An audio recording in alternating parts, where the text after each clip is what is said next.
Buenas tardes. A continuación expondremos la sentencia T-357 del 2022. Entonces tenemos los hechos que Sara es una mujer de 47 años que desde el 2018 fue diagnosticada con diferentes patologías médicas que le impiden tener un embarazo de forma natural. Entonces, por lo cual, Sara y su pareja, que se llama Carlos, en septiembre del 2020 deciden someterse o iniciar un proceso de fertilización in vitro en una clínica especializada para esto, y el médico de dicha clínica les da todo el asesoramiento y la información necesaria para llevar a cabo este procedimiento. Días después de que la pareja haya empezado este procedimiento, firmaron 2 consentimientos que otorgaron a la clínica para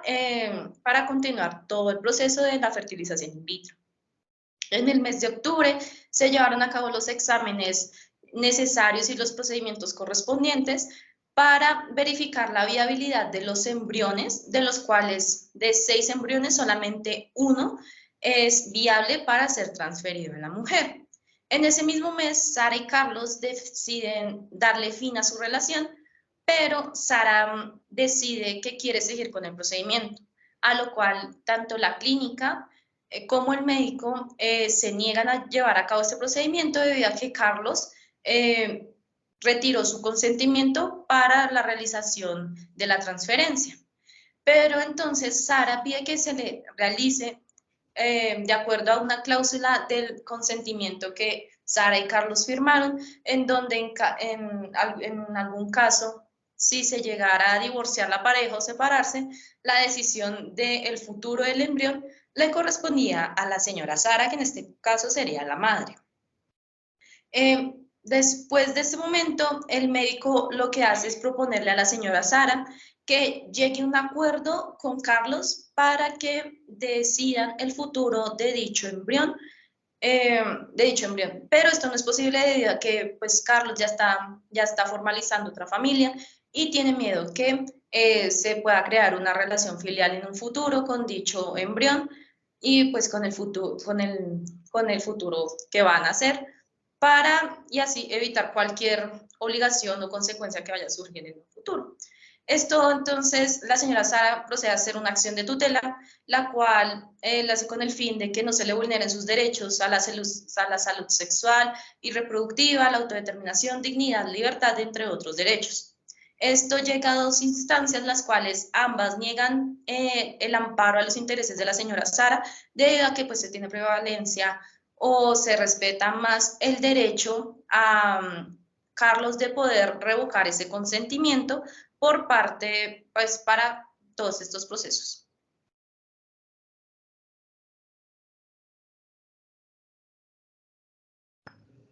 Bien, entonces, como problema jurídico, tenemos aquí la Corte tiene que evaluar un caso difícil, ya que hablamos de un preembrión en el cual las 2 partes no quiere... ¿Qué hago? ¿Sigo? Bueno, por un lado tenemos que Sara argumenta que en una cláusula del contrato ella tiene la razón de, ya que en la cláusula se dice que en caso de hacer cambios en la relación de la pareja, ella como madre puede decidir qué va a pasar con este preembrión. Y por el otro lado, tenemos que a Carlos, quien decide dar fin a la relación y al mismo tiempo decide revocar el consentimiento dado anteriormente para pues la realización del tratamiento. Entonces, en conclusión, tenemos que como problema jurídico, la sala tiene el trabajo de decidir si Carlos y la clínica han violado los derechos fundamentales de Sara y Sara asimismo tiene el poder de solicitar, o bueno, tiene el derecho de solicitar a la clínica la reanudación del proceso, o si Carlos tiene derecho a revocar el consentimiento antes dado para la transferencia embrionaria.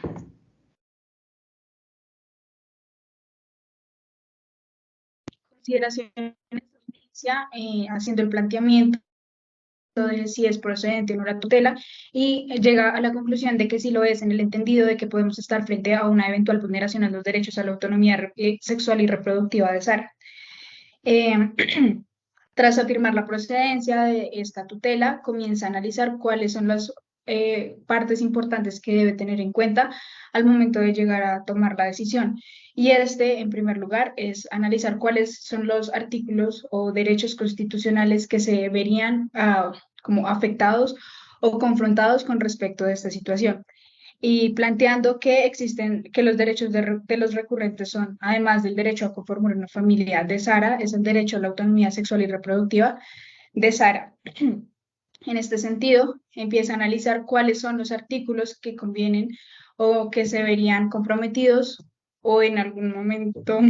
y se llega a la conclusión de que los artículos que eventualmente se podrían ver comprometidos o los derechos que se pueden llegar a ver comprometidos son los que están consagrados en los artículos 15, 16, 42 y 49. Al igual que el artículo 13, si comenzamos a analizar la situación desde una perspectiva de género. Lo que quiere hacer aquí la Corte, o lo que resalta, es que las mujeres históricamente hemos recibido una vulneración de derechos sistemáticas que desde hace mucho tiempo y con el enfoque de género debe comenzar a cambiar.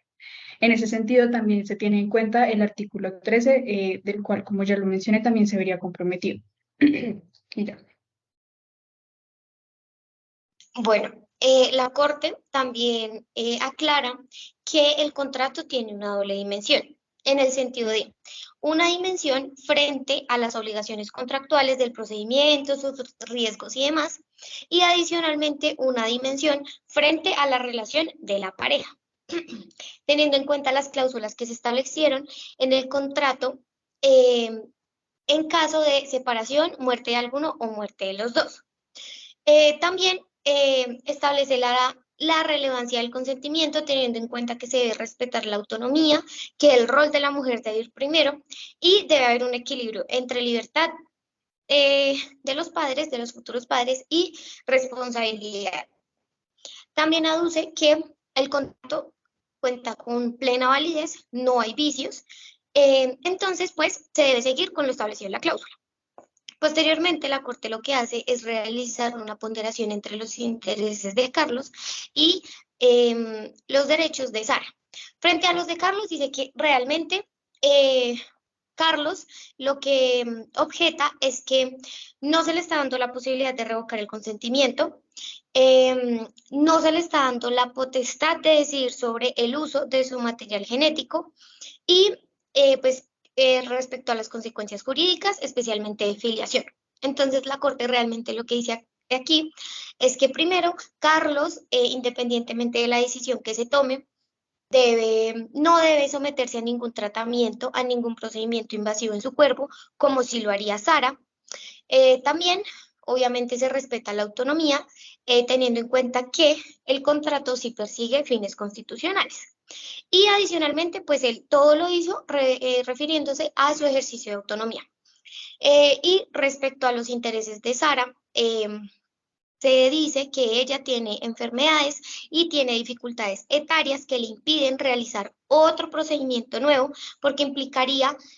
un gran porcentaje de falla en el procedimiento, lo que vulneraría sus intereses y sus expectativas principales. También afectaría sus intereses económicos y entendiéndose que solo hay un óvulo, un esperma y un preembrión. También dice que Sara está en una posición de subordinación frente a lo que decía la clínica y Carlos. Respecto de la filiación y la fecundación in vitro y los derechos fundamentales, la Corte establece que el derecho de Sara tiene una preferencia definitiva sobre el derecho de Carlos, por lo que éste no puede oponerse a que el accionante defina la destinación del preembrión. Esto implica, sin embargo, dos consecuencias importantes para la persona que se opone a ello. La primera es que, desde el punto de vista biológico y en contra de la decisión del aportante, será implantado el preembrión resultante del uso de su gameto, pero ello en consecuencia del pacto previamente realizado entre ambas partes.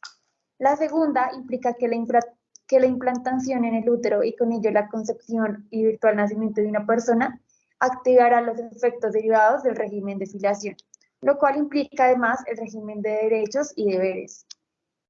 Sara ha manifestado que está dispuesta a renunciar al vínculo paterno-filial y las obligaciones de ahí derivadas en cabeza de Carlos. Lo que hace la Corte es examinar si la oposición de Carlos tiene la aptitud de inhibir sus efectos. De acuerdo con la jurisprudencia, la filiación no debe ser un elemento puramente formal, sino que se debe sostener en una realidad fáctica, a fin de que se respete el derecho a desarrollar de manera autónoma la personalidad, y por ello mismo ha indicado que, dentro de límites razonables, toda persona tiene derecho a acudir a los tribunales con el fin de establecer una filiación legal y jurídica que corresponda a su filiación legal. Entonces, la premisa de la que se parte es aquella que considera que es constitucionalmente incorrecto afirmar que la única fuente de la filiación es el vínculo genético. El ordenamiento legal ha reconocido que la condición de hijo puede tener su origen en la adopción o en el empleo de técnicas apoyadas en la asistencia científica. En esa medida, la filiación tiene un fundamento que no necesariamente atiende a las evidencias científicas. Y por último, la filiación constituye el objeto de protección de un derecho fundamental, en tanto condición central para definir el estado civil de las personas. Entonces, si bien el régimen jurídico de las relaciones paterno-filiales ha tenido uno de sus vértices en los vínculos genéticos, el ordenamiento colombiano ha identificado en la voluntad y en el principio de responsabilidad una fuente principal para establecer la filiación, tal y como lo reflejan los regímenes de reconocimiento y adopción. Y por último, brevemente, les contaré la decisión de la Corte. Entonces, la Corte al final declara que la clínica, el médico y Carlos sí violaron los derechos fundamentales de Sara. Asimismo, revoca las sentencias de los jueces de instancia, concede la protección de los derechos fundamentales de Sara y ordena a la clínica que dentro de los 5 días hábiles siguientes a la notificación de la sentencia proceda con la implantación del preembrión si Sara, por supuesto, sigue interesada con la realización del procedimiento. Y por último, también se reconoce a Carlos se le reconoce a Carlos la condición de donante anónimo, a menos de que él manifieste lo contrario a la decisión tomada por la Corte. Ahora bien, con respecto de las opiniones que tenemos cada una de nosotras, pues con respecto de la decisión, considero, o bueno, no estoy de acuerdo con la decisión de la Corte, porque a mi juicio en este punto se llega a hablar de un derecho a la autonomía sexual y reproductiva que efectivamente se puede llegar a garantizar a Sara, pero no se garantiza a Carlos en el sentido de que no se le permite decidir sobre el destino de su material genético.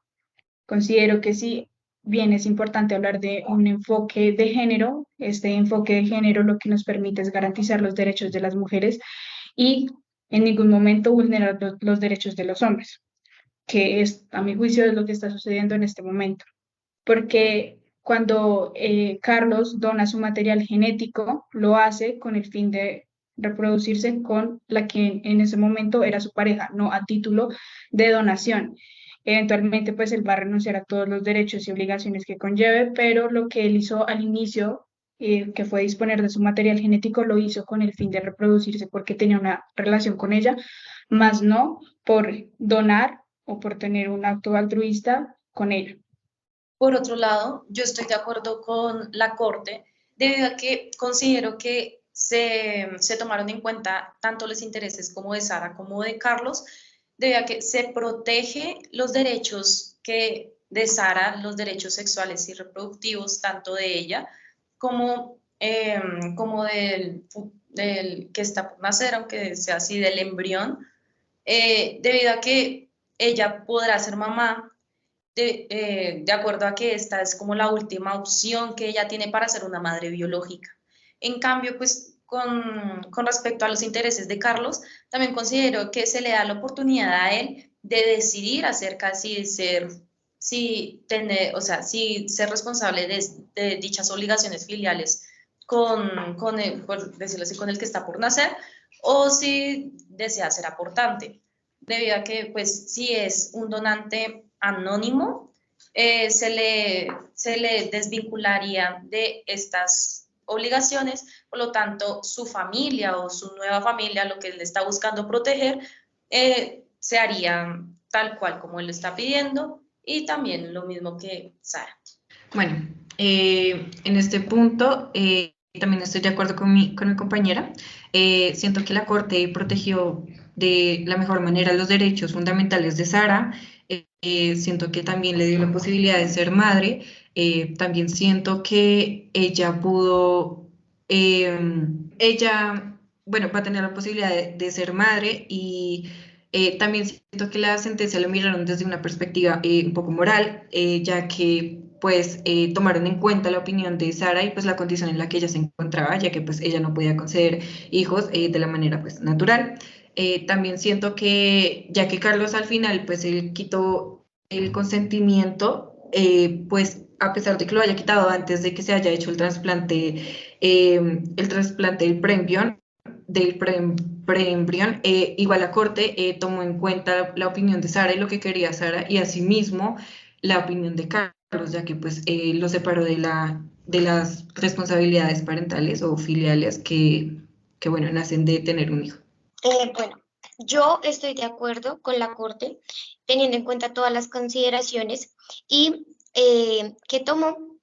Adicionalmente, es muy importante que la Corte se tomó el trabajo de determinar el enfoque de género, y adicionalmente, no solo cómo se podrían ver los intereses de Carlos afectados, digamos, considerar estos intereses, y adicionalmente la salud de Sara, pues al momento de realizar el ejercicio de ponderación entre estos dos términos, es importante decir que Sara es quien se vería afectada, y es ella quien ha asumido, digamos, el procedimiento y las implicaciones invasivas que tiene este en su cuerpo y en ella, no solo físicamente, sino también sentimentalmente. Y referente a Carlos, él siempre manifestó su voluntad y que estaba de acuerdo a todas las cláusulas contractuales que entre ellos pactaron. Por ende, la Corte protege los derechos de Sara y también los intereses de Carlos, ya que la Corte lo que hace es como responderle a sus inquietudes también a Carlos. A mi modo de ver, la Corte Constitucional, o también estoy de acuerdo con la Corte Constitucional, en la medida en la que está claro que la voluntad, en casos como los referidos por la jurisprudencia, es la que define la filiación, incluso cuando no existe duda alguna de la relación genética existente. Y la Corte logró determinar que la decisión de Carlos de no procrear, aunque no pudiera impedir la solicitud de Sara, sí tenía la aptitud de contener los efectos y la filiación. Y es aquí en ese punto cuando pienso yo que se están respetando los derechos de ambos, teniendo en cuenta también que ellos habían realizado un pacto en el cual afirmaban que de revocarse la decisión, pues la decisión de seguir con la ejecución de la implantación del preembrión recaería sobre la mujer, y en caso tal de que no se hiciera así, pues afectaría a Sara. Es por ello creo que es por ello que estoy de acuerdo con la Corte.